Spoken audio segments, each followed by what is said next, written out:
আমি আমার বিবিরি নিয়ে এবার হজে গেছি, তো আরে আমি বিমানের মধ্যে, ও জীবনের প্রথম এবারে বিমানে উঠছে, তা আমি শুধু বিমানের মধ্যে একবার শুধু এই কথাটা বলছি যে বোঝো তুমি কিছু, এটা 40,000 50,000 ফিট উপরে এই বিমানটা উঠতেছে, হ্যাঁ, এটা যদি এক সুতা নড়াচড়া হয়, কি এটা কইতে পারছি না, আর রাখেন এগুলা কইেন,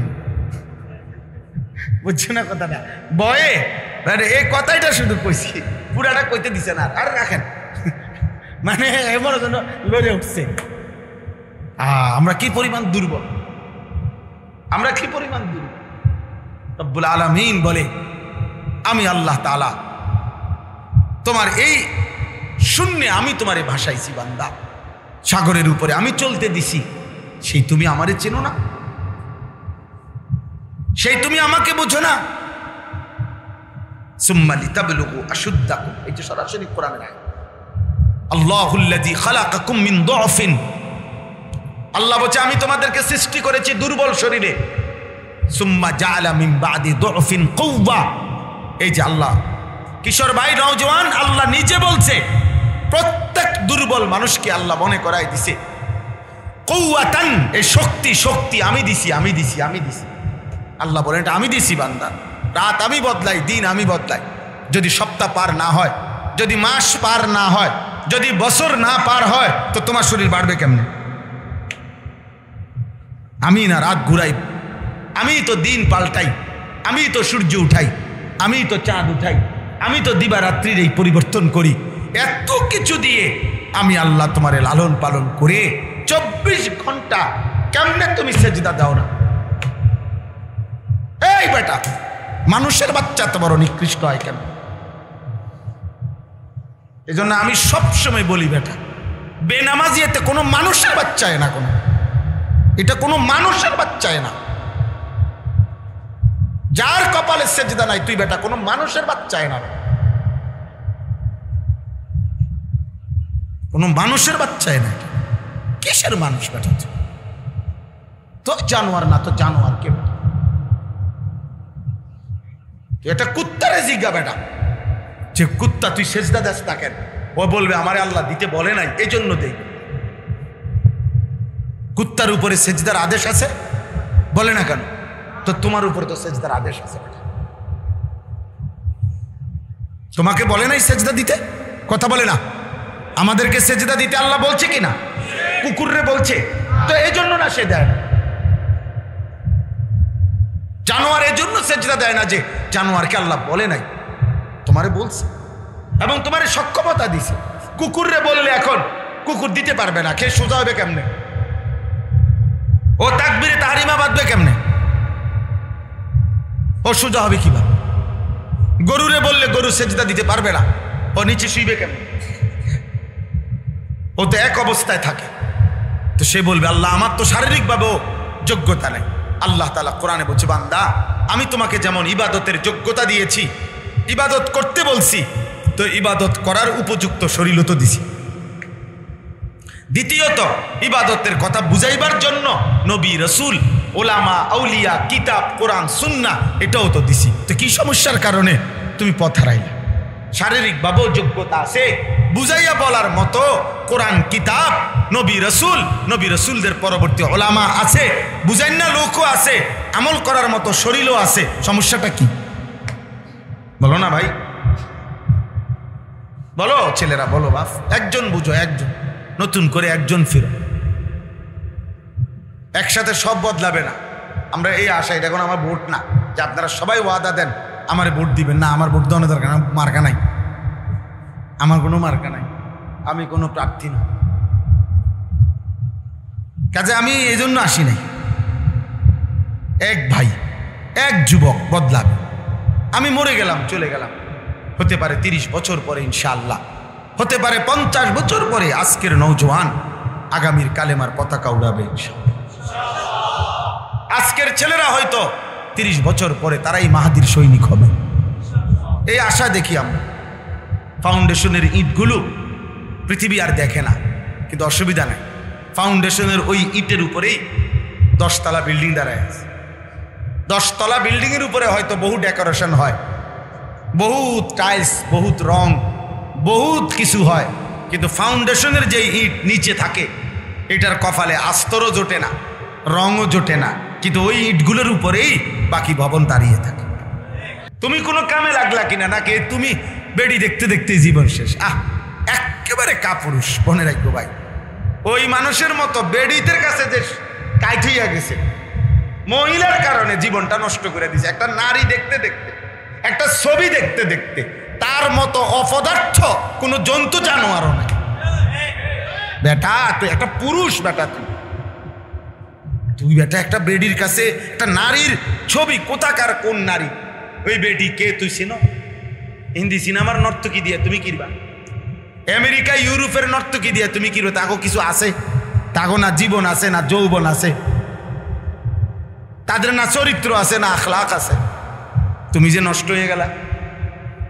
আমি তো প্রায় বলি যে তোমরা কোনো যুবক যদি আজকে 3 বছর যেই নর্তকীর ছবি দেখাও, নিজের শরীর যৌবন চরিত্র নষ্ট করলা, তুমি যাও না ওই বেটির কাছে একটা দিন গিয়া তার সামনে গিয়া বলবা যে আমি আপনারে দেখতে দেখতে আজ 3 বছর আপনারে রাত্র দিন আপনারে দেখি, হ্যাঁ আপনারা আমি পছন্দ করি, ভালোবাসি, আপনি কিছু বলেন। দেখবা ওই নর্তকী তোমারে কি বলবে, বলবে একটু ঘুরে খারাপ, বলবে একটু এদিকে ফিরে দাঁড়াও। তো তুমি যখন ফিরে দাঁড়াইবা তো তোমার ফাঁসাতে একটা লাথি দিব, একটা লাথ। যদি হে না পারে তো লোক আইনা লাথি, হ্যাঁ আলগা লোক আইনে তার দিয়ে লাথি দিবে, একটা লাথি দিবি যাতে রাস্তার এদিকে পড়ে। কেন? সে বলবে আমি তো তোকে দেখাবার জন্য, তুই নষ্ট হওয়ার জন্য বেটা আমি আমার এই রূপ যৌবন মোবাইলে দেই নাই, বরং আমি আমার পয়সা ইনকাম করার জন্য দিছি। আমার টাকা তো আমার ইনকাম হয়েছে, আমার টাকা তো আমার ইনকাম হয়েছে। অতএব দোস্ত, কোনো বেহায়া নারী তোমাকে ভালোবাসবে না, আর ভালোবাসলে তুমি কিছু পাবাও না। হারাম নারী, অশ্লীল নারী, বেহায়া নারীর কাছে দেওয়ার মতো কিছুই যা ছিল তা তো সে দেখাইয়ে দিছে। আল্লাহ আমাদেরকে হেফাজত করেন। অনেক লোক দেখেন না যে সবাস মানুষ দোকানে কাস্টমার বসা, সে এক হাতে সিগারেট খাইতেছে, আরেক হাতে চা বানাইতেছে, এদিকে রঙিন টেলিভিশন চলতেছে, মানুষের সামনে কর্মচারীরে গালিগালাজ করতেছে, অকথ্য গালিগালাজ। এই যে এগুলো গুনাহ, তার এই অনুভূতিটা এতটুকু বুঝো নাই দেমাগ। এটা অনেক বড় লানত, এটা অনেক বড় অভিশাপ। দিনের পর দিন আমার নামাজ ছুটে যাইতেছে, আমার কোনো নড়াচড়াও নাই, বিবেকের কোনো দংশ নেই। এটা যে অপরাধ, এটা যে পাপ, এটাও না, মনে হয় না। প্রতিদিন স্বাভাবিক তালে ওজনে কম দিচ্ছে, মানুষকে ঠকাইতেছে, হারাম খাচ্ছে, হারাম উপার্জন করতেছে। মহিলা খুব স্বাভাবিকভাবে বেপরদা, আমি খুব ইচ্ছা করে মনে যেন সাজা গুজা আল্লাহর নাফরমানি করতেছে, মানে প্রতিবার যেন আল্লাহ নিষেধ করে সে যেন আল্লাহরে আরো বিদ্রুপ। আপনি নিষেধ করছেন, আচ্ছা আমি আরো বেড়াইতে চাই, দেখি আপনি কি করতে পারেন। এই যে লানত, অভিশাপ, এটা অনেক বড় অভিশাপ। গুনার অনুভূতি চলে যাও, পাপের অনুভূতি নিজের থেকে সরে যাও, এটা একটা মানুষের উপরে দুনিয়াবি সবচেয়ে বড় শাস্তি। মুমিন এবং মুনাফিক একসাথে যখন ফুলসিরাত পার হইতে যাবে, তো মুমিন এবং মুনাফিকের মাঝখানে হিজাব, দেওয়াল পড়ে যাবে, দেওয়াল পড়ে যাবে। তখন মুনাফিক মুমিনদেরকে ডাকবে দেওয়ালের এই পাশ থেকে, হায় আমরা কি আলাম নাকুম মাকুম, আমরা কি একসাথে ছিলাম না? তাহলে এখন তোমরা কেমনে আগায় যাচ্ছ আমাদেরকে বাদ দিয়ে? তখন ওই ইমানদাররা বলবে, হ্যাঁ আমরা একসাথেই ছিলাম, কিন্নুকতু ওয়ালাকিন্নাকুম ফাতানতুম আনফুসাকুম, তোমরা নিজেরাই নিজেদেরকে গুনাহের মুসিবতে, ফিতনার মধ্যে ফেলেছে, ফলে আজকে তোমরা আটকায়। অতএব আজ আমাদের কাছে কোনো আলো নাই, আলো আছে শুধুই আল্লাহর কাছে, চাইলে ওনার কাছ থেকে না। আর আল্লাহ মুনাফিককে আলো দেবেন, বেঈমানকে আলো দেবেন। এই জন্য এটা জরুরি যে মনোযোগ, আন্তরিকতা, অনুভূতি শেষ এটুকু যদি না থাকে এই জীবনটা বড় বেশি দুর্ভাগ্য। ওয়ালা তাকুনু কাল্লাযীনা নাসুল্লাহা ফাআনসাহুম আনফুসাহুম। আল্লাহ তাআলা বলেন আমাকে এই পরিমাণ ভুলে যেও না, বেশি ভুলে গেলে আমি একদিন তোমারে ভুলাই, আমি একদিন তোমাকে ভুলিয়ে দেব যে তোমার মৃত্যু হবে, কবর হবে, তুমি মুসলমান, তোমার আখিরাত আছে, পরকাল আছে, বিচারের একটা মাঠ হবে, তোমার আমলনামা হিসাব হবে, জান্নাত কিংবা জাহান্নাম হবে। এই যে অনুভূতিটা, পরকালীন অনুভূতি, এই পৃথিবীতে যুগ যুগ ধরে প্রমাণিত সত্য এটাই, পরীক্ষিত কথা এটাই। পরকালীন অনুভূতি একমাত্র মানুষকে গুনাহ থেকে ফিরায়, অপরাধ থেকে। কোনো প্রশাসন দিয়া সরকারি বাহিনী আরো নির্মাণ করবে, আপনার কোনো লাভ নেই। ওই ফাঁক খুঁজবে, র্যাবের আব্বা এলেও কোনো সমস্যা, লাভ নেই। ওদেরকে ম্যানেজ করার চেষ্টা করে, কারণ মানুষ ওদেরকে ফাঁকি দেওয়ার চেষ্টা করে। আর উনিও তো মানুষ, যাকে আইন প্রয়োগ করার জন্য বানাইছে হেও তো মানুষ, তো হেও তো সুযোগ খুঁজবে। এর হয়তো 2000-এর জায়গায় 20,000 দিলে আসতে দুর্বল হয়ে যাবে, সেও তো মানুষ। এই জন্য একমাত্র আল্লাহ তাআলার সামনে দাঁড়ানোর অনুভূতি, পরকালীন অনুভূতি, বিচারের অনুভূতি, এটাই একমাত্র মানুষকে কার্যকরভাবে গুনাহ থেকে ফিরায়, গুনাহ থেকে ফিরায়। এই জন্য আল্লাহ তাআলা বলছে আমি ওইটা ভুলিয়ে দেব, ফাআনসাহুম আখিরাতাহুম, আমি তাদের আখিরাত ভুলিয়ে দেব। ফাআনসাহুম মাসালিহাহুম, আমি তার কল্যাণ, কিসে তার কল্যাণ এটা ভুলাই। কোন মানুষের জীবনে এটা বড় লানত, সে যখন বুঝেই না যে আমার আসলে সুন্দরটা কি, উত্তমটা কি, আমার করণীয়টা কি, এবং বিবেকের অনুভূতি যখন থাকে না, তার আর কিছুই থাকে, লজ্জা শরম অনুভূতি নেই। এই জন্য হাদিসে আছে, নবী সাল্লাল্লাহু আলাইহি ওয়াসাল্লাম বলছেন ইজা লাম তাস্তাহি ফাসনা মা শি'তা, যখন তোমার লজ্জা নাই, হায়া নাই, যা মন চায় তাই। নবীজি তাকে ছেড়ে দিছে, যা বেটা না ফরমান, সর, ফালতু কথা। কোনখানে পেশাব করলি তুই কিন্তু চিন্তাও করলি না, এতগুলো মানুষের সামনে সিগারেট ধরাই নিলি বেটা, হ্যাঁ, এতগুলো মানুষের সামনে একটা মেয়ের হাত ধরে হাঁটতে, এটা এই মেয়ে কে, তোর মা? কার হাত ধরলি বেটা? তোর বিবি? মানে এই অনুভূতিটাই চলে গেছে। আল্লাহ নবী সাল্লাল্লাহু আলাইহি ওয়াসাল্লাম বলছে ফাসনা মা শি'তা, যা না ফরমান, যা মন চায় তাই। কারো যদি হায়া চলে যায়, এই জন্য নবী সাল্লাল্লাহু আলাইহি ওয়াসাল্লাম বলছে আল হায়াউ শু'বাতুম মিনাল ঈমান, হায়া, লজ্জাশীলতা ঈমানের একটি শ্রেষ্ঠতম গুরুত্বপূর্ণ শাখা, ডাল, ঈমানের অংশ। যার হায়া নাই তার ঈমানের কমতি, ঈমানের কমতি। নবী সাল্লাল্লাহু আলাইহি ওয়াসাল্লাম একদিন এক সাহাবীকে দেখছেন, ওনার ছোট ভাইকে উনি উপদেশ দিতেছেন, এত লজ্জা করো না, হ্যাঁ একবারে এত হায়া লজ্জা, এত শরম পাইলে হবে, এভাবে ধমকাইতেছিলেন। হাদিসে আছে আল্লাহ নবী সাল্লাল্লাহু আলাইহি সাল্লাম ওই বড় ভাইকে বরঞ্চ ধমক দিয়েছে, রাখো, যাও, থাও, লজ্জা কমাইতে তাকে বলো না, হায়া কমাইতে বলো না।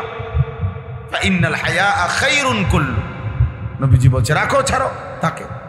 শোনো, নবীজি তাকে বলেন লজ্জা পুরাটাই কল্যাণ কর।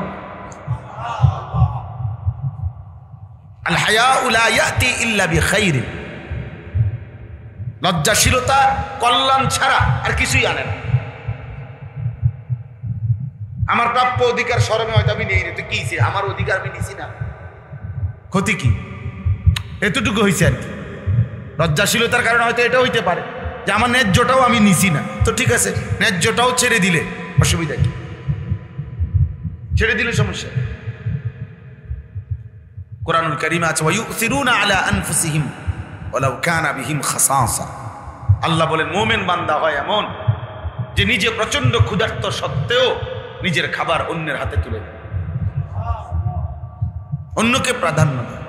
এবং এটা সাহাবায়ে কেরামের জীবনীতে আছে, আমরা শুনছি না যে যুদ্ধের ময়দানেও আহত সাহাবীরা এক ঢোক পানি, এক গ্লাস পানি প্রত্যেকের মুখের সামনে আনছে, তো আরেক ভাই তৃষ্ণার্ত আহত আওয়াজ করছে তো তাকে দিতে বলছে। এভাবে ঘুরতে ঘুরতে সাহাবী শেষ পর্যন্ত আর কেউই পানি পান করতে পারে নাই, সবাই শাহাদাত বরণ করছে। কিন্তু ঈসা অন্যকে দিছে, প্রাধান্য দিছে। তাহলে নবীজি এর জন্য বলছে হায়া, লজ্জা। ছেলেরা বাপ তোমাদেরকে বলি ভাই, তুমি ভেবে দেখো সারাদিনের চলাফেরা উঠা বসার মধ্যে কি মনে হয় এতটুকু অনুভূতি চলে যাওয়া এত কম বয়সে? কেমন কথা, কেমন কথা? 2-1 বছর বাচ্চা, 1 বছরের বাচ্চা, 2 বছরের বাচ্চা হয়তো দাঁড়াইয়া পেশাব করতে পারে, কিন্তু 4 বছরের বাচ্চা পেশাব করলে দাঁড়ায় দাঁড়ায় কেমন দেখা? তোমার ছোট ভাই তোমার সামনে দাঁড়ায় দাঁড়ায় পেশাব করলে সেটা কেমন দেখা? 4-5 বছরের মেয়ে সবার সামনে, 4 বছরের মেয়ে যদি হাফ প্যান্ট ছাড়া দাঁড়ায় কেমন দেখা? তো বিয়ে হায়া। তাইলে এই জন্য বললাম অনুভূতিটা মনোযোগ দিলে, আমার যে মূল কথাটা ছিল যে আল্লাহর কথা যদি কেউ মনোযোগ দিয়ে শোনে, আন্তরিকতা নেই, এই অনুভূতিটা সচেতন হয়, বাড়ে আর লজ্জিত ভাবটা, আফসুসটা হৃদয়ে তৈরি হয় আস্তে আস্তে, যে না আসলে হুজুরে যে কথাগুলো বললো ঠিকই বলছে, আসলে তো আমারটা ঠিক হচ্ছে না।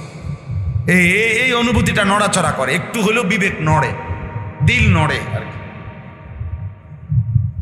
এক কথায় এক বসায় একদিনে মানুষ জুনায়েদ বাগদাদি হবে না। জুনায়েদ বাগদাদি নিজেও কোনো একদিন হয়েছে না, তো তুমি হবে কেন? কিন্তু আগাইবার চেষ্টা করা, এটা মানুষের স্বভাবজাত সিফাত, মানুষের সৃষ্টিগত যোগ্যতা, যে মানুষ এগিয়ে যাওয়ার প্রেরণা, অনুভূতি তার মধ্যে থাকে। যার মধ্যে সামনে আগাইবার কোনো প্রেরণা নাই, অপদার্থ, প্রতিযোগিতার মানসিকতাই যার মধ্যে নাই, তো ফালতু লোক, তো ফালতু মানুষ। কিন্তু মানুষ মাত্রই এগিয়ে যাওয়ার প্রেরণা আছে। আর এইটা আল্লাহর কথা মনোযোগ দিয়ে শুনলে ধীরে ধীরে অনুভূতি বাড়ে, বিবেক বাড়ে। এতটুকু যদি মরে যায় ভাই, আর কিছুই থাকে না জীবন। এজন্য আমার শায়েখ আল্লামা মুফতি মুশতাকুন নবী কাসিম হুজুর এটা বলছে যে কোনো মানুষের উপরে আল্লাহ তাআলার দুনিয়াবি সবচেয়ে বড় শাস্তি কি? তোমারে 3 দিন ক্ষুধার্ত রাখছে, এটা তেমন কিছু, ওতে মরে না, একটু শুকাইয়ে থাকে আর মরে না। আবার ঠিক মতো একবেলা খানা খাইলে শরীর আগের মতোই হয়। কাউরে যদি 10টা থাপ্পড়ও দেয়, 50টা ব্যাট দিয়ে বাড়িও দেয়, কিছুক্ষণ ডলতে ডলতে হয়তো ব্যথা ছিল আর কি, ঘন্টাখানিক পরে আবার যেস, তেমন কোনো অসুবিধা হয়, এগুলো তেমন কোনো শাস্তি না। কিন্তু আল্লাহ তাআলা বলছে এক মানুষের উপরে সবচেয়ে বড় শাস্তি হলো দুনিয়াতে যে আল্লাহ তাকে আখিরাতের পথ ভুলায় দেওয়া। নিজের আত্মপরিচয়, আমার দায়িত্বটা কি, আমার কর্তব্যটা কি, আমি যাব কোথায়, আমি করছিটা কি, আমার করণীয়টা কি, এই কথাটা ভুলে যাওয়া, ভালো মন্দর পার্থক্য ভুলে যাওয়া, হালাল হারামের পার্থক্য ভুলে যাওয়া, জায়েজ না জায়েজের পার্থক্য, তার কাছে পেশাব পানি বরাবর, তার কাছে মধু মদ বরাবর, তার কাছে মা আর রাস্তার নারী বরাবর।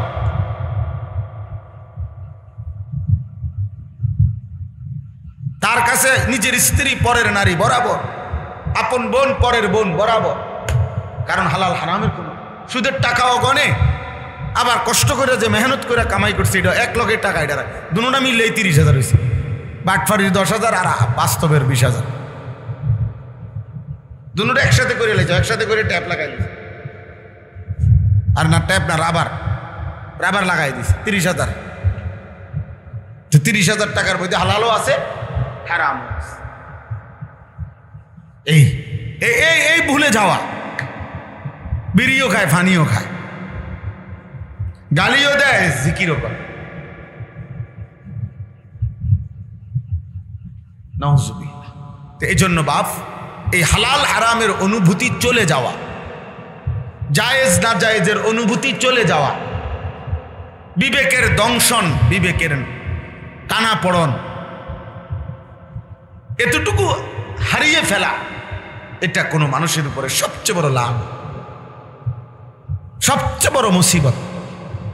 আর নয়তো পাপ, গুনাহ, অপরাধ তোমার দ্বারাও হবে, আমার দ্বারাও হবে, স্বাভাবিক হবে। আব্দুল কাদের জিলানির দ্বারাও হবে, হবে, এটা স্বাভাবিক। পাপ থেকে শতভাগ মুক্ত একমাত্র আম্বিয়া কেরাম, নবীগণ। নবীগণ মাসুম, আদম আলাইহিস সালাম থেকে আমাদের নবী সাল্লাল্লাহু আলাইহি ওয়াসাল্লাম পর্যন্ত ওরা আল্লাহ তাআলা কর্তৃক নিয়ন্ত্রিত, এজন্য ওনারা নিষ্পাপ।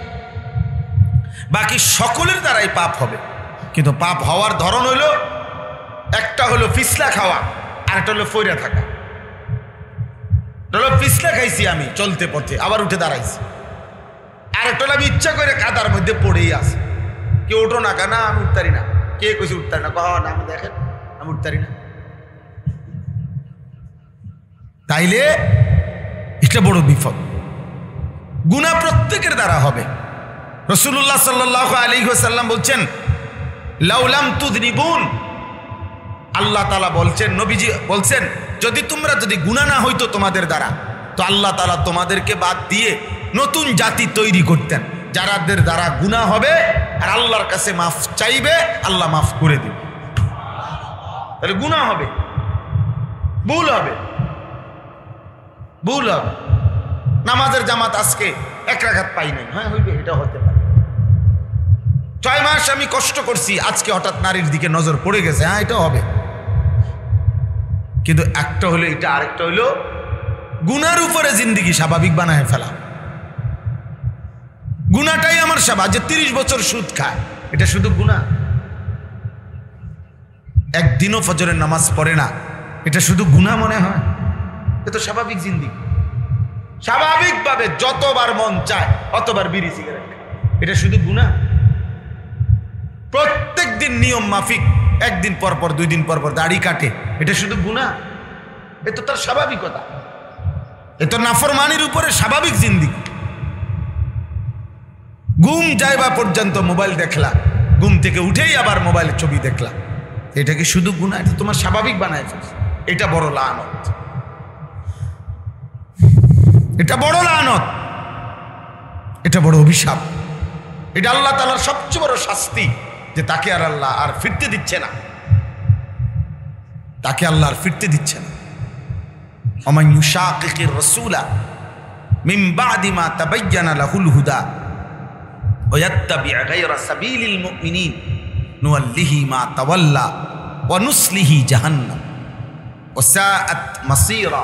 আল্লাহ বলেন, 23 বছরে আমার রাসূলের মাধ্যমে হেদায়েতের সকল রাস্তা আমি সুস্পষ্ট বলে দেওয়ার পরও যারা আমার রাসূলের তরিকার বিরুদ্ধাচরণ করবে এবং আমার ইমানদার মুমিন মুত্তাকিগণ যেই পথে চলে ওই পথের বিপরীত উল্টো পথে যে চলবে, আল্লাহর কসম আল্লাহ বলছে, নুওয়াল্লিহি মা তাওয়াল্লা, আমি তাকে সেই উল্টো পথেই চালাবো, ওয়া নুসলিহি জাহান্নাম, উল্টো পথেই একদিন তাকে আমি আল্লাহ জাহান্নামে ফেলে।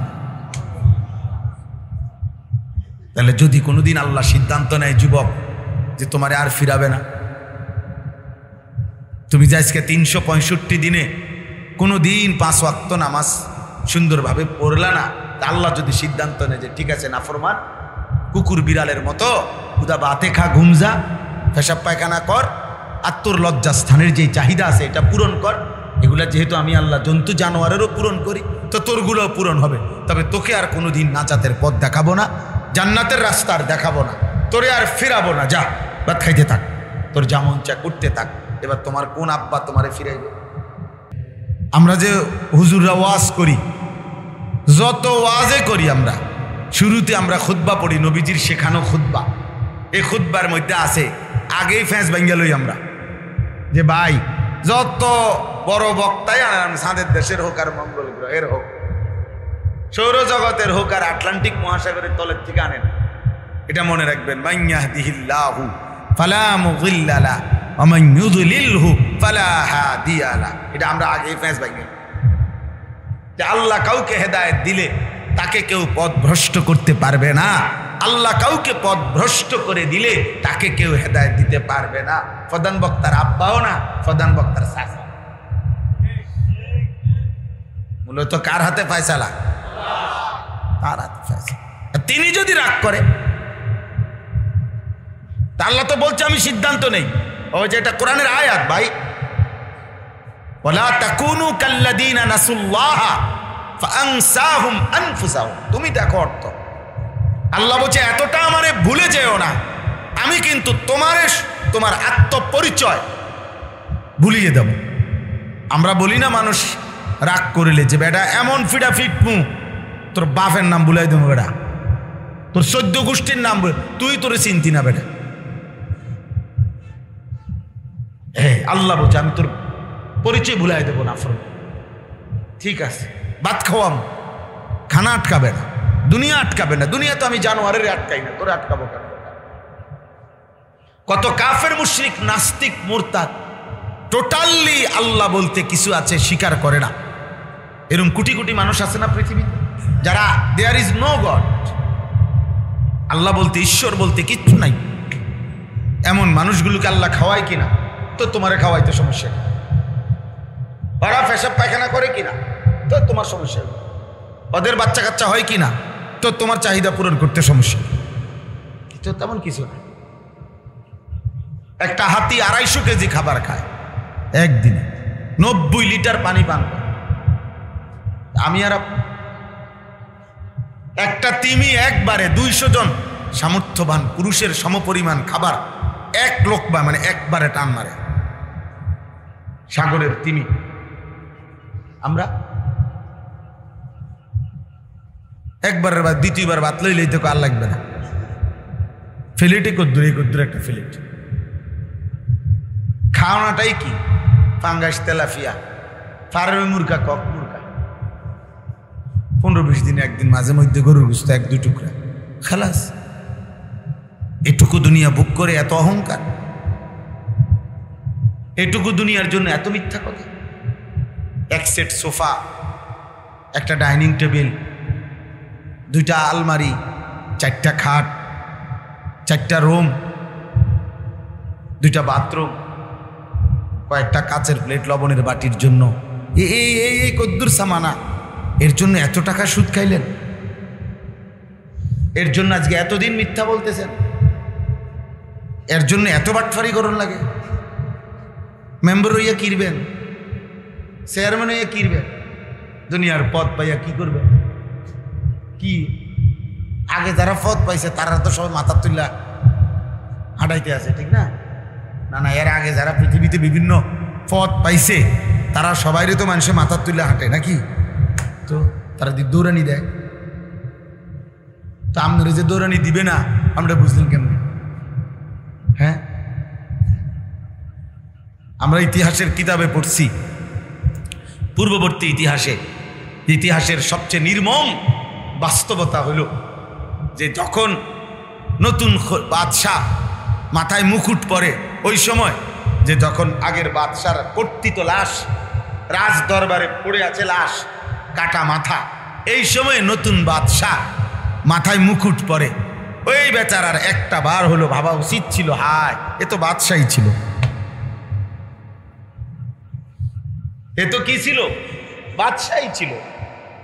তো সেই বাদশার যদি কাটা মুন্ডু, কাটা লাশ, কর্তৃত মাথা যদি এখানে আমার সামনে পড়ে থাকে, তা আগামী যে কোনো সময় তো আমারও কর্তৃত মাথাটা এভাবেই পড়ে থাকবে।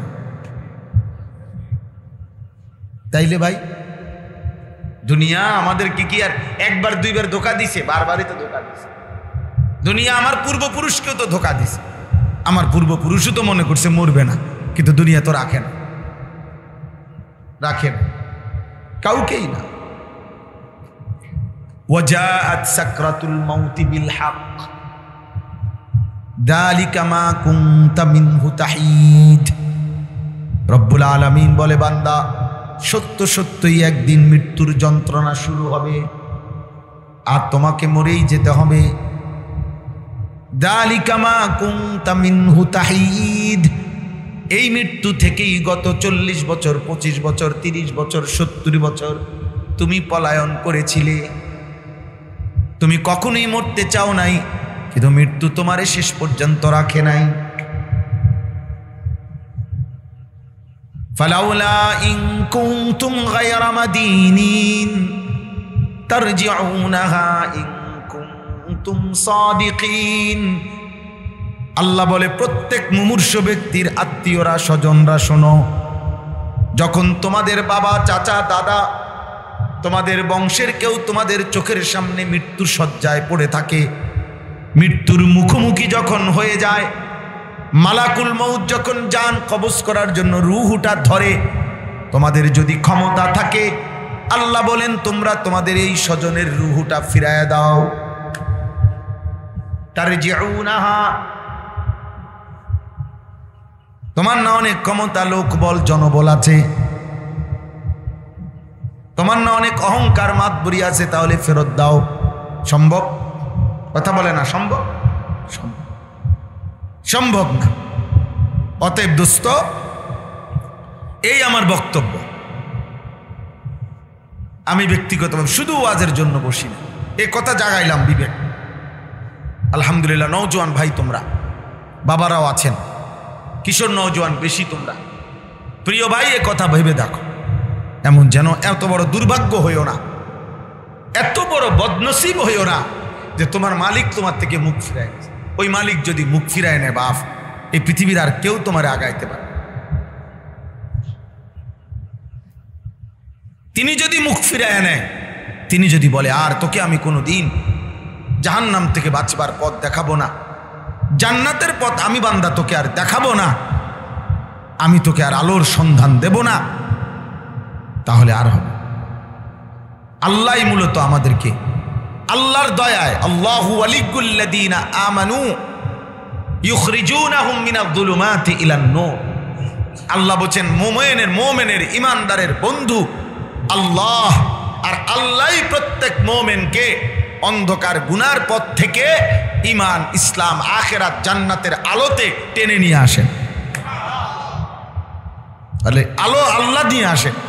তো সেই আল্লাহ যদি বলে আমি আর তোকে ফেরাবো না, এবার আর পৃথিবীর কেউ পারে আর না। এজন্য এত বেশি পরিমাণ গুনাহের মধ্যে লিপ্ত হয়ে গেলা তোমরা, অনেক ছেলে তোমরা কোনোভাবে। আরে ভাই, এটা মুসলমান, তুমি, তোমার বাবা মুসলমান, তোমার মা মুসলমান, নামাজ তোমার ধর্মের বিধান, তোমার আল্লাহ বলছে নামাজ পড়তে।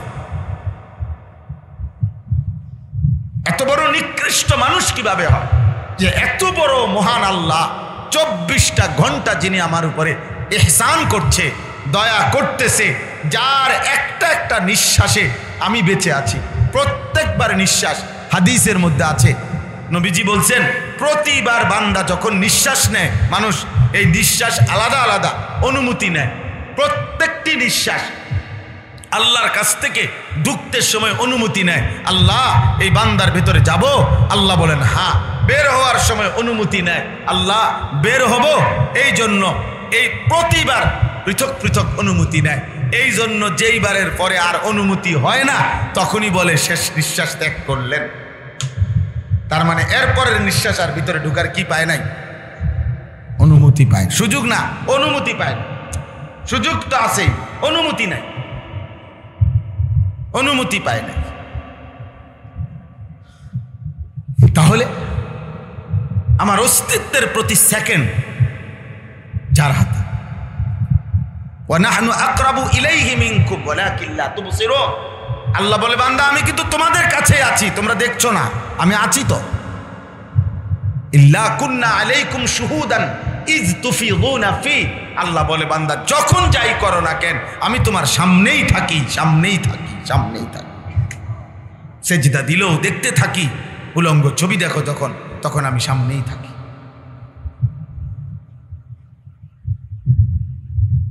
আমি সামনেই থাকি।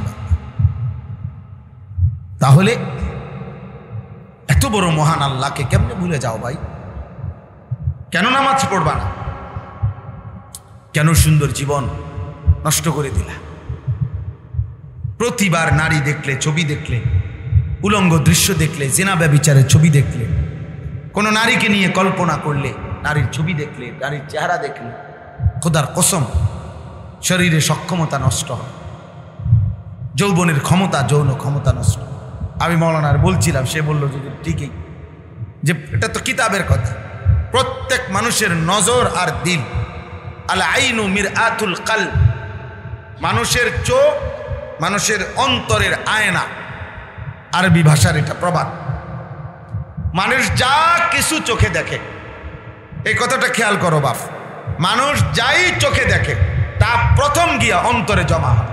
অন্তর থেকে তার প্ল্যান, প্রোগ্রাম, পরিকল্পনা, যে সামনে আগে বাড়বে কিনা নাকি থেমে যাবে, মানে এই মেয়েকে নিয়ে সে আগে বাড়বে কিনা, তার সাথে সম্পর্ক করবে কিনা, তার পিছনে পিছনে আরটু হাঁটবে কিনা, তারে আরো 2-4 বার দেখবে কিনা, তার ছবিটা আবার দেখবে কিনা, এই যাবতীয় পরিকল্পনা তার অন্তরে তৈরি, চোখে দেখে।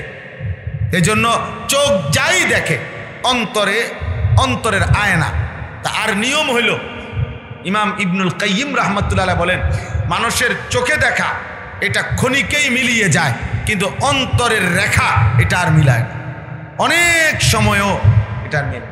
অর্থাৎ চোখে তো আমি দেখলাম এক নজর, এটা সরে গেল আমার থেকে, এই নারী সরে গেল, কিন্তু অন্তরে যে বসছে এটা, এই কথাটা আরো ঘন্টার পর ঘন্টা, মিনিটের পর মিনিট, রাতের পর রাত আবার এই কথাটা অন্তরে মনে পড়ে, কি দেখলাম, কি দেখলাম, কি দেখলাম, কি দেখলাম।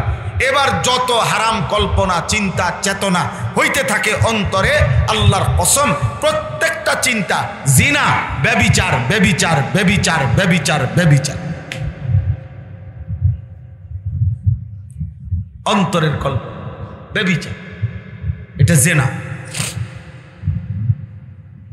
এজন্য নবী সাল্লাল্লাহু আলাইহি ওয়াসাল্লাম বলেন, জিনার প্রথম ধাপ চোখ, নজর, আর শেষ ধাপ লজ্জাস্থান, আর লজ্জাস্থানের আগের ধাপ অন্তর। অর্থাৎ অন্তর যাবতীয় পরিকল্পনা করে, লজ্জাস্থান বাস্তবায়ন করে।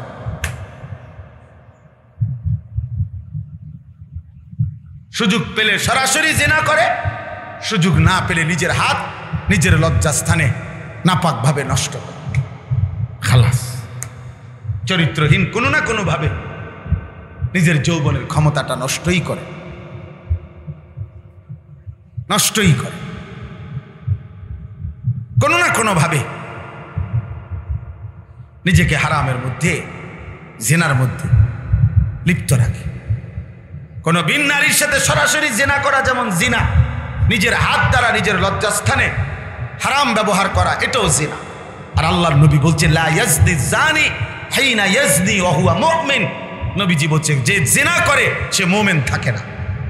একেবারে বুখারী মুসলিমের হাদিস, সর্বাধিক বিশুদ্ধ কিতাবের হাদিস। সে মুমিন থাকে না, সে মুমিন থাকে না, সে মুমিন থাকে। আহ, এই অবস্থায় মৃত্যু হইলে, নাপাক দেহে মৃত্যু হইলে, তওবা না করলে, ও বুঝে কি তওবা, ও তো জানে না তওবা, ও তো বুঝেই না, ও তো দেখছেই, শুধু দেখতেছে, দেখতেছে, দেখতেছে, দেখতে। আল্লাহ তোমাদেরকে হেফাজত করে, আল্লাহ তাআলা তোমাদেরকে হেফাজত করে। প্রিয় ভাই, এমন সুন্দর জীবন নষ্ট না করে মহান আল্লাহ পাক রব্বুল আলামিন। আমি একটা আয়াত পড়ছি, দেখেন কি বলে, সবাই বুঝবেন, সহজ কথা। 24 নম্বর পারা, 40 নম্বর সূরা, সূরায়ে মুমিন এই সূরার নাম। এই সূরার 67 নম্বর আয়াত আল্লাহ তাআলা আমাদেরকে বুঝাচ্ছেন, হুয়াল্লাযী, তিনি আল্লাহ, খালাকাকুম মিন তুরাবিন, যিনি তোমাদেরকে সৃষ্টি করেছেন মাটি থেকে, সুম্মা মিন নুতফাতিন, মাটি থেকে নির্দিষ্টভাবে আল্লাহ তাআলা এক ফোঁটা বীর্য তৈরি করেছেন, যা তোমার বাবার মাধ্যমে তোমার মায়ের জরায়ুতে পৌঁছিয়েছেন। সুম্মা মিন আলাকাতিন, অতঃপর সেই বীর্যের ফোঁটাটাকে জমাট রক্ত, কলিজা যেটা বলে এরকম জমাট রক্তে পরিণত করেছেন। এরপরে আল্লাহ সংক্ষেপ করছে করে বলছেন এরপরে এই জমাট রক্তটার উপরে বাকি কাজটা আল্লাহ করছেন।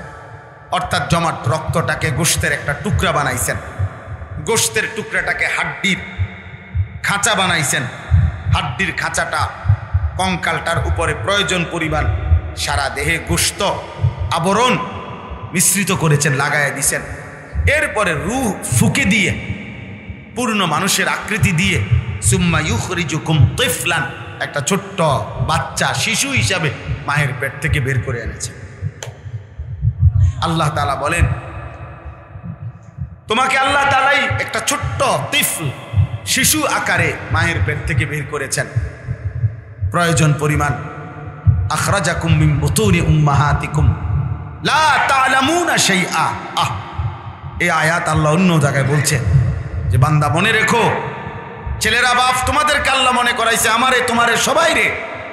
আল্লাহ বলছে বান্দা মনে রেখো আমি আল্লাহ তোমারে মায়ের পেট থেকে বের করেছি, আর তুমি এই পৃথিবীর কোনো কলা কৌশল প্রয়োজন পূরণের কোনো কিছু তুমি কিছুই জানতা না। একটার পর একটা আমি আল্লাহ তোমাকে সমস্ত জ্ঞান কলা কৌশল পদ্ধতি আমি শিখিয়ে আছি। মায়ের পেট থেকে বের হওয়ার পরে এখন ওই মাকে ডাকতে তোমার প্রয়োজন পূরণ করতে কি করতে হবে আমি আল্লাহ তোমারে কান্না শিখাইয়া কান্নার মাধ্যমে আমি বুঝাইয়া দিছি। এটা আমি বলেছি। এবার মায়ের বুকের দুধে, মায়ের বুকের স্তনে যে দুধ আসছে এই দুধ তুমি খাইবা কেমনে? মায়ের বুকে তো দুধ আছে কিন্তু তুমি খাইবা কেমনে? আল্লাহ তাআলা বলেন দাঁত বিহীন এই দুই ঠোঁট দ্বারা, দুই মাড়ি দ্বারা এটাকে শক্ত করে মায়ের বুকের স্তনে ধরা এবং সেখান থেকে দুধ পান করার এই কৌশল আল্লাহ বলে কসম বান্দা এটা আমি শিখাইছি, আমি তো লা তা'লামুনা শাইআ, তুমি জানতা না। এই সেদিন থেকে মায়ের পেট থেকে তুমি জানো না আমি আল্লাহ তাআলা তোমার এক পবিত্র মুখ আমি দিছি। আমার কাছে একটা কিতাবে পড়ছি আমি, পূর্ববর্তী এক বুজুর্গ ছিলেন সাহাল ইবনে আব্দুল্লাহ তুস্তারি রাহমাতুল্লাহ আলাইহি। উনি বলছেন যে মানুষ যখন মায়ের পেটে থাকে বাচ্চা, তখন মায়ের নাভির সাথে বাচ্চার নাভির সংযোগ থাকে, তো মায়ের নাপাক রক্ত ওইটাই মহিলাদের মাসিক ঋতুস্রাব বন্ধ হয়ে যায় পেটে বাচ্চা আসলে। তো এই ঋতুস্রাবের নাপাক রক্তগুলো ওই বাচ্চার খাবার হিসেবে ব্যবহার হয় আল্লাহর কুদরতে। কিন্তু সেই খাবার এইটা আল্লাহ তাআলা ওই বাচ্চার কাছে যে পৌঁছায়, তো এই নাভির মাধ্যমে ফাইবের মতো আল্লাহর কুদরতে নাভির মাধ্যম দিয়ে ওই বাচ্চার পেটে এটা পৌঁছে। অর্থাৎ মায়ের পেটে যখন বাচ্চা থাকে এই মুখ দিয়া বাচ্চা তখন মায়ের পেটের ওই নাপাক রক্ত সে মুখ দিয়া, এই ঝোঁট দিয়া, এই জিহ্বা দিয়া গ্রহণ করে না, বরং ওই আলাদা নল দিয়া আল্লাহ মায়ের পেটে পাঠায়। আর যখনই মায়ের পেট থেকে বের হয় তখনই তার প্রথম খাবার সে এই মুখ দিয়া মায়ের বুকের স্তন থেকে দুধ পান করে। এরকম কেন? হযরত বলেন ওই রক্ত যেহেতু নাপাক, এই জন্য আল্লাহ তাআলা বলছে বান্দা এই জিহ্বা, এই জবান, এই ঠোঁট আমি আল্লাহ বানিয়েছি এক পবিত্র মাধ্যম হিসাবে আমার বন্দেগীর জন্য, আমারে ডাকবার জন্য। এই জন্য মায়ের পেটেও আমি এই জিহ্বার মধ্যে নাপাক রক্ত এই জিহ্বা দিয়া ঢুকাই নাই, আলগাভাবে ঢুকাইছি। আর দুধ যেহেতু পবিত্র, এই জন্য পবিত্র দুধের প্রথম খাবারটাই আমি তোমার মুখ দিয়ে শুরু করে দিছি। অতএব আমি চাই এই মুখে যেন হারাম কিছু না ঢুকে। যে রব্বুল আলামিন মায়ের পেটে তোমারে নাপাক রক্তটা মুখ দিয়া ঢুকায় নাই, ওই হাইওয়ান পরবর্তীতে কেমনে নেশা করে? এই জানোয়ার নেশা করে কি? এই মুখে তো তুমি সেই হারাম মদ, হারাম নেশার বস্তু কেমনে ভিতরে ঢুকে? আস্তাগফির, আস্তাগফির, আস্তাগফির।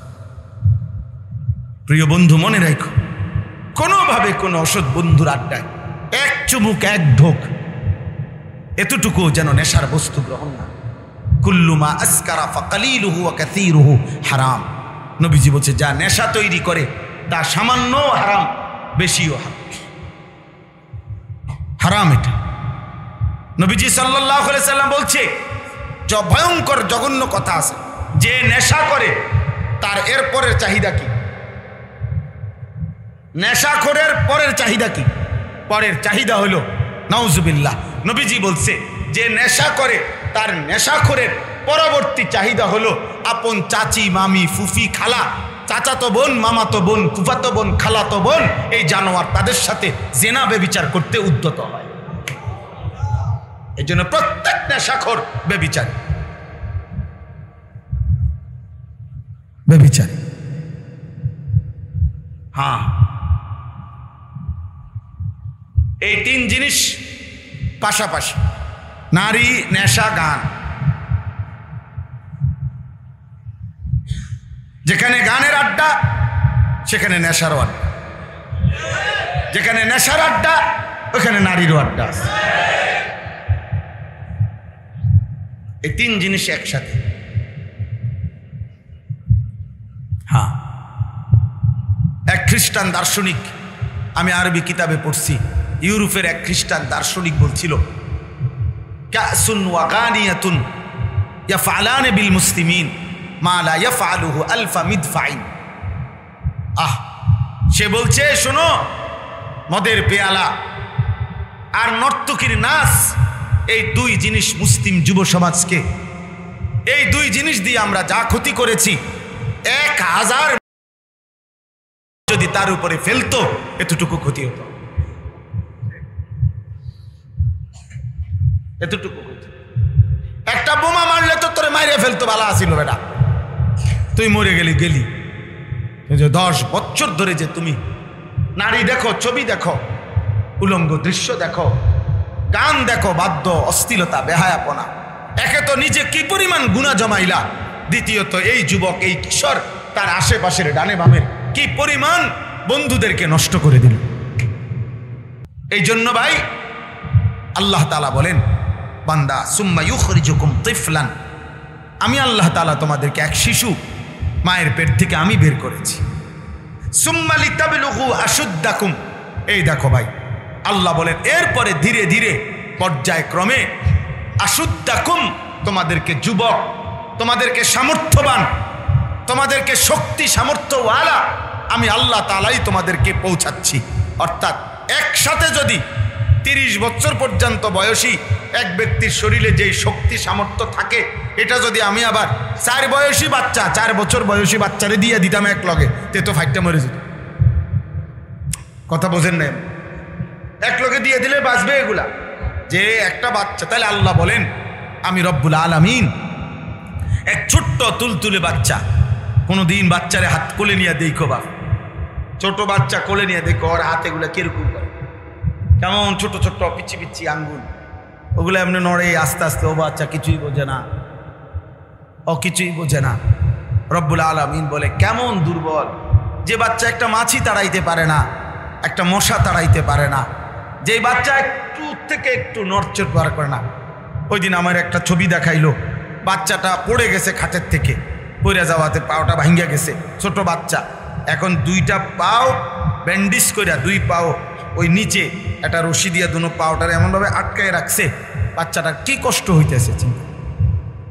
তাইলে আল্লাহ তাআলা বলেন এই ছোট্ট দেহে আমি রব্বুল আলামিন তোমারে ধীরে ধীরে ধীরে ধীরে ধীরে শক্তি দিয়ে, আজকে যখন 16 বছর, আজকে যখন 14 বছর, আজকে যখন 18-20 বছর, এখন চোখ, নাক, কান, হাত, পাও, প্রত্যেকটি অঙ্গ প্রত্যঙ্গের মধ্যে সর্বোচ্চ পরিমাণের যে শক্তি দরকার আমি আল্লাহ তা পূর্ণ মাত্রায় দিয়ে দিলাম। এবার আর আমারে চেনো না বান্দা। এটা ইনসাফ হইল? 16 বছর পরে এই কৃতজ্ঞতা, 18 বছর পরে যুবক এই কৃতজ্ঞতা। আস্তাগফিরুল্লাহ। তুমি কি কোনোদিন কোলের বাচ্চা দেখো নাই? তুমি কি জন্মসূত্রে এত বড় ছিলা? তুমি গত 12 বছর আগে এমন ছিলা? তো যে মালিক দয়া করে তোমারে এমন তুলতুলে নরম ছোট্ট একটা শরীরে এমন সুন্দর যৌবন দিলেন, সামর্থ্য দিলেন, শক্তি দিলেন, স্বাস্থ্য দিলেন, বুদ্ধি দিলেন, বিবেচনা দিলেন। আজ তুমি মঙ্গল গ্রহের স্বপ্ন দেখো, আজকে তুমি আটলান্টিকের গভীরে দেখার স্বপ্ন দেখো, আজ তুমি হিমালয় পর্বতে চূড়ার স্বপ্ন দেখো।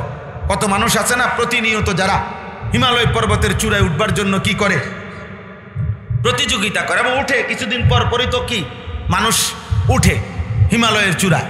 তাহলে আজকে তো আল্লাহ তাআলা বলেন হিমালয় পর্বতের চূড়ায় উঠার মতো যে স্বপ্ন, শরীরের জন্য যে শক্তি দরকার, তা তো আমি দিছি বান্দা। আজ যে তুমি মঙ্গল গ্রহে উঠবার ফিকির করো, তা আমি দিছি এই শক্তি, এই বাতাস আমি তোমার নিয়ন্ত্রণে দিছি। অতএব যৌবনের এই সুন্দর সময়টা আল্লাহর ইবাদতে কাটাবো ইনশাআল্লাহ। একটা ছেলে নিয়ত করো, প্রিয় ভাই, ফজরের নামাজ পড়ো, ফজরের নামাজ পড়ো, ফজরের নামাজ পড়ো ভাইয়া, জিন্দেগি সুন্দর হবে। জীবন পরিবর্তনের সবচেয়ে কার্যকর নামাজ হলো ফজরের নামাজ। কোন নামাজ? ফজর। ফজরের নামাজ, রাত্রি জাগা, গভীর রজনীতে জেগে ওঠা, ভোরবেলা জেগে ওঠা। আল্লাহ তাআলা কোরআনুল কারীমের মধ্যে বলছে ইন্না নাশিআতাল লাইলি হিয়া আশাদ্দু ওয়াতআও ওয়া আকওয়ামু কিলা। রাত্রি ঘুম থেকে জেগে উঠা, অর্থাৎ এই ফজরের জন্য হোক, তাহাজ্জুদের জন্য হোক, এই জেগে উঠা আল্লাহ বলে মানুষের কুপ্রবৃত্তি, কুচাহিদা, হারাম চাহিদা দমনের সবচেয়ে কার্যকর মাধ্যম, আর আল্লাহর সাথে একান্ত কথা বলার সর্বশ্রেষ্ঠ সময়। কোরআন শরীফের ওয়ার্ড।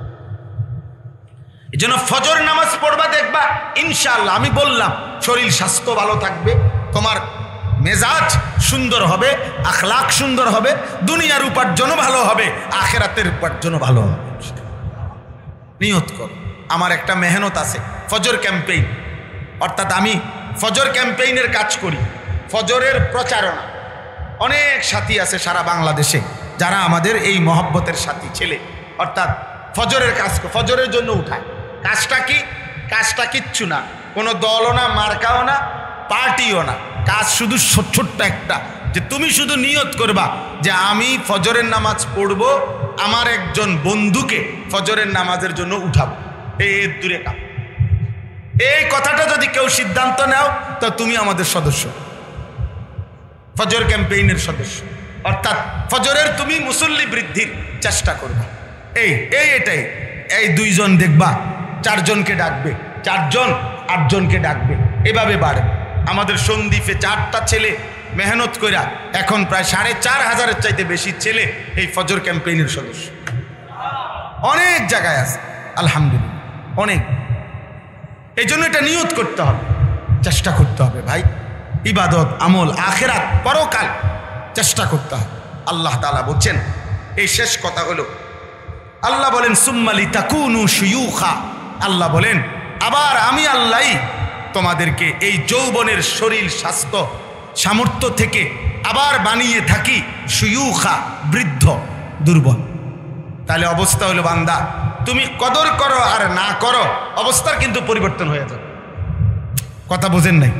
এই শেষ কথাটা বুঝছেন নি ভাই? অর্থাৎ তুমি যে ছোট্ট ছিলা, এই ছোট্টবেলা কদর না করলো তুমি যুবক হয়ে যাইবা। আর যুবক কালটা যদি শক্তির কালটাকে তুমি পাত্তা না দাও, মূল্যায়ন না করো, তারপরেও তুমি বুড়া হয়ে যাও, বুড়া হয়ে যায়। কাজেই আমার ঘন্টা, মিনিট, সেকেন্ড আমরা যদি মোবাইল বন্ধ রাখি, এই জন্য তখন সময় বন্ধ থাকে। তো আমি যদি দেওয়াল গড়ির ব্যাটারি খুলে লাই, তাহলে তো সময় বন্ধ হয়ে যাবে না? মা কেমনে চলবো? ব্যাটারি নেই। কি বুঝা গেল? আমার ব্যাটারি দিয়ে কি চলে না? সময় চলে। আমার ঘড়ি দিয়ে কি চলে না? সময় চলে। আমি ঘুমাইলে সময় বন্ধ থাকে তো না। তাইলে আল্লাহ তাআলা বলছে তুমি কিন্তু বুড়া হয়ে যাবা, তুমি আবার দুর্বল হয়ে যাবা বান্দা। সুম্মা ওয়ামিনকুম মান ইউতাওয়াফা মিন ক্বাবলু। আল্লাহ বলেন, এই দেখেন এই শেষ আয়াতের অংশ হলো আল্লাহ তাআলা বলেন আমি আল্লাহ 3টা অবস্থা বানাই মানুষকে, শিশু, যুবক, বৃদ্ধ। বলেন কি কি? বৃদ্ধ।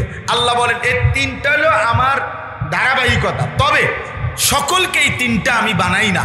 অমিনকুম মান ইউতাওয়াফা মিন ক্বাবলু, আমি এই 3 অবস্থার চলমান থাকতেই আমি অনেককে মৃত্যু দিয়ে দেই। কাউকে শিশুতেই মৃত্যু দিয়ে দেই, কাউকে যৌবনেই মৃত্যু দিয়ে দেই।